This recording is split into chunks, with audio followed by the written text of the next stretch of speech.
Hi dears, welcome back.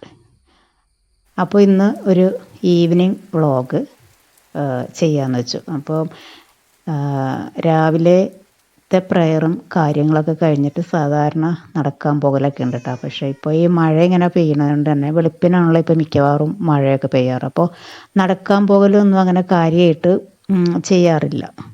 അപ്പോൾ വൈകുന്നേരം ഇതുപോലെ ഒരു ദിവസം മഴ ഇപ്പോൾ ഏത് സമയത്ത് മഴ വരണമെന്നൊന്നും പറയാൻ പറ്റില്ലല്ലോ. അപ്പോൾ ഇത്തിരി ഒന്ന് മഴയൊക്കെ മാറി നിന്നൊരു സമയത്ത് ഒന്ന് നടന്നിട്ടൊക്കെ വരാമെന്ന് കരുതി അങ്ങനെ റെഡിയായിട്ട് നടന്നു.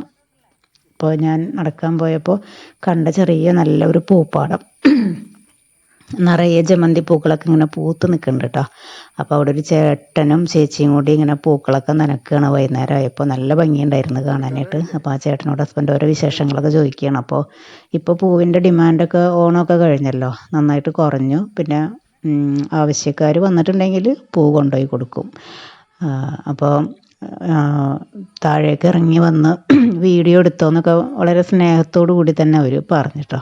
അപ്പോൾ അവിടുന്ന് പോന്നു കഴിഞ്ഞപ്പോൾ എനിക്ക് തോന്നി നല്ല കട്ട ജമന്തി ആയിരുന്നു, അതിൻ്റെ ഒരു വിത്ത് വാങ്ങാമായിരുന്നു എന്ന് തോന്നി. അങ്ങനെ വൈകുന്നേരം നമ്മൾ നടക്കാൻ പോകുകയെന്ന് വെച്ചാൽ രാവിലത്തെ ആ ഒരു ഫ്രഷ്നെസ് ഒന്നും കിട്ടില്ല കേട്ടോ. നമ്മളുടെ നടത്തത്തിൻ്റെ ഫ്ലോ നഷ്ടപ്പെടും. കാരണം ഒരുപാട് പരിചയക്കാരും ഒക്കെ സംസാരിച്ച് രാവിലെ എന്ന് വെച്ചാൽ എല്ലാവരും അടുക്കള ജോലിയിൽ, വീട്ടമ്മമാരാണെങ്കിലും ജോലിക്ക് പുറത്തു പോകുന്നവരാണെങ്കിലൊക്കെ തിരക്കിലായിരിക്കും. അപ്പോൾ പിന്നെ നമുക്കും നല്ല ക്ലൈമറ്റായിരിക്കും, തണുപ്പും ചെറിയൊരു നല്ലൊരു പോസിറ്റീവ് എനർജിയാണ് രാവിലെ നടക്കുമ്പോൾ. വൈകുന്നേരം നടക്കുമ്പോൾ ആ ഒരു സുഖമൊന്നും കിട്ടില്ല.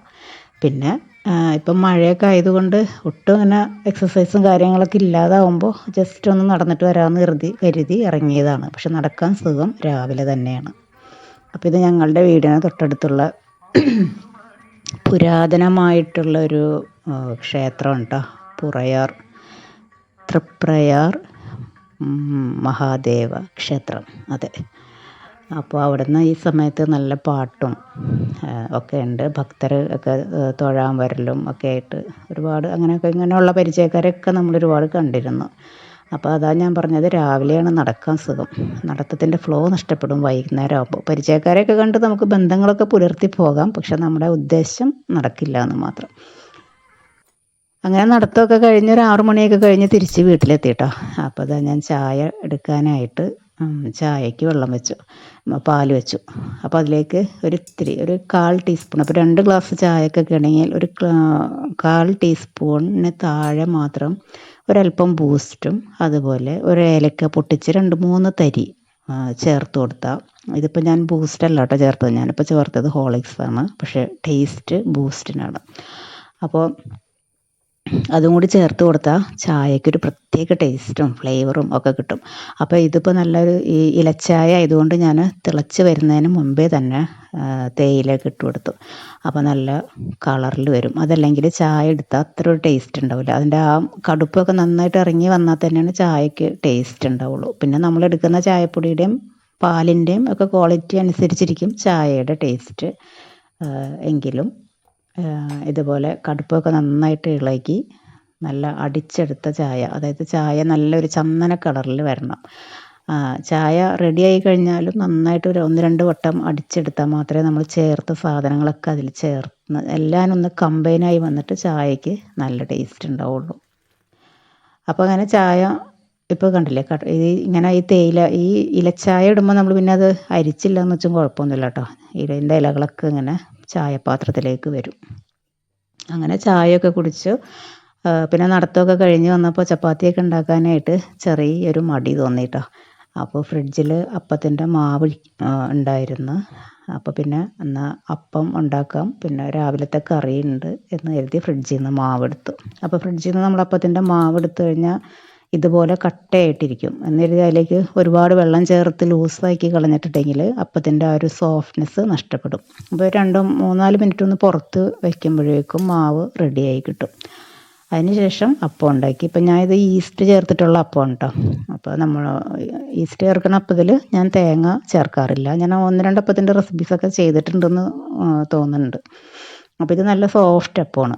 അപ്പോൾ നമ്മൾ കിച്ചണിലേക്ക് അരി അരക്കാനൊക്കെ കയറുമ്പോൾ അപ്പോഴത്തെ ആ ഒരു സിറ്റുവേഷൻ അനുസരിച്ച് ഇപ്പോൾ തേങ്ങ ചെരുവിതൊന്നും കയ്യിലില്ലെങ്കിൽ ഈസ്റ്റ് ചേർത്തുണ്ടാക്കും. അതല്ല തേങ്ങ ചേർക്കുന്ന അപ്പമാണെങ്കിൽ ഒന്നില്ലെങ്കിൽ തേങ്ങ വെള്ളത്തിലേക്ക് പഞ്ചസാരയും ഉപ്പും ചേർത്ത് ഒരു ദിവസം വച്ചിരുന്നതും ചേർത്താലും അപ്പം നല്ല ഫെർമെൻറ്റേഷനായിട്ട് മാവ് വരും, നല്ല സോഫ്റ്റ് ആകും. ഇനിയിപ്പോൾ ഒന്നുമില്ലെങ്കിൽ ചില സമയത്ത് ഒരു ഇത്തിരി ബേക്കിംഗ് സോഡ ചേർക്കും. അപ്പോഴൊക്കെ അങ്ങനെയാണ് നമ്മുടെ കയ്യിലുള്ള സാധനങ്ങൾ വെച്ച് നമ്മളുടെ മൂടനുസരിച്ചൊക്കെ ചേർത്ത് കൊടുക്കും. ഇത് നല്ല സൂപ്പർ സോഫ്റ്റ് പാലപ്പത്തിൻ്റെ എനിക്ക് തോന്നുന്നു ഈ ഒരു റെസിപ്പി ഞാൻ ചെയ്തിട്ടുണ്ട്. ഈസ്റ്റും ഒരല്പം വെളിച്ചെണ്ണയും മാത്രം ചേർത്തിട്ട് തേങ്ങയ്ക്ക് പകരം വെളിച്ചെണ്ണയും ചേർത്തിട്ട് അരച്ച് വയ്ക്കുക.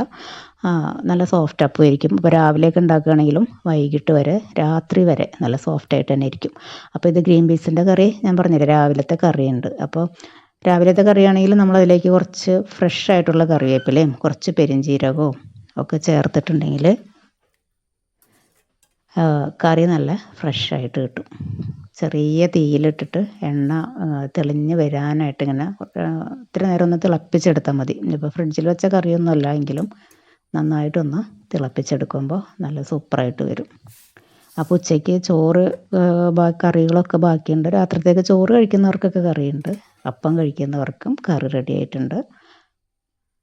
അങ്ങനെ ഫുഡൊക്കെ കഴിഞ്ഞ് എല്ലാവരും ഫുഡൊക്കെ കഴിച്ചു. അപ്പോൾ ഇത്തിരി കറിവേപ്പില അതുപോലെ ക്ലീൻ ചെയ്ത് വെച്ചതാണ്. അപ്പോൾ കറിവേപ്പില നമ്മൾ ഒന്നിച്ച് ക്ലീൻ ചെയ്ത് വെച്ചിട്ടുണ്ടെങ്കിൽ അത് എടുക്കുന്ന സമയത്ത് കുറേ ദിവസം ഇരുന്നിട്ടുണ്ടെങ്കിൽ അതിനൊരു ബ്ലാക്ക് കളർ വന്ന് നനവോടുകൂടി കഴുകി വെച്ചിട്ടുണ്ടെങ്കിൽ ചീത്തയായി പോകും. അപ്പോൾ ഒരു കവറിൽ ഇതുപോലെ കഴുകാത്ത കറിവേപ്പില, ഇപ്പോൾ നമ്മൾ വീട്ടിലത്തെ കറിവേപ്പില ആയതുകൊണ്ട് പെസ്റ്റിസൈഡ്സ് ഒന്നും അടിക്കാത്തതാണല്ലോ. അപ്പോൾ നമുക്കിതുപോലെ കവറിലാക്കി വെച്ചതിന് ശേഷം ഇതുപോലെ ഒന്ന് തിരിച്ചിട്ട് ഈ കഴുകിയ ക്ലീൻ ചെയ്ത് വെച്ചിരിക്കുന്ന കറിവേപ്പില അത് ചെറിയ നനവുണ്ട് ഇതുപോലെ ഇട്ട് വെക്കാം.